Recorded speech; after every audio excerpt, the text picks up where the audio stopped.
ஜடேஜாவின் 12 ஆண்டுகால பந்தம் முடிவுக்கு வருகிறது. சி.எஸ்.கே. அணியை விட்டு வெளியேறும் ஜடேஜா, நடப்பு ஐ.பி.எல். தொடரில் பலத்த அடி வாங்கியதால் சென்னை சூப்பர் கிங்ஸ் நிர்வாகம் ஒரு சில அதிரடி மாற்றங்கள் மேற்கொண்டு வருகிறது.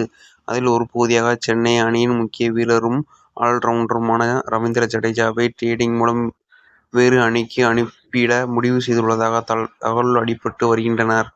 இதை முன்னாள் இந்திய வீரரும் ஐ.பி.எல். வர்ணனையாளருமான ஆகாஷ் சோப்ராவும் கிட்டத்தட்ட உறுதி செய்துள்ளார். இது குறித்து அவர், சென்னை அணியின் ஓப்பனிங் இடங்களுக்கு ஆயுஷ் மாத்ரே, கான்வே உள்ளனர். 3வது, 4வது இடங்களில் ஊர்வில் பட்டேல், டெவால் பிரேவிஸ் ஆடுவர். இதனால் ஜடேஜாவை 4வது இடத்தில் ஆட வைக்க முடியாது. அதோடு ஜடேஜாவுக்கு தற்போது 36 வயது ஆகிறது. இதனால் அவரை டிரேடிங் செய்ய சி.எஸ்.கே. முடிவு எடுக்கலாம்.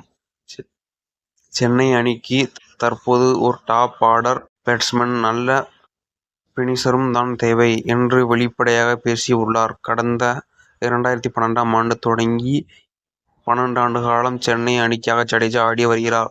இதனால் தான் மெகா ஏலத்திற்கு முன்பாக ஜடேஜாவை 18 கோடிக்கு சி.எஸ்.கே. தக்க வைத்தது.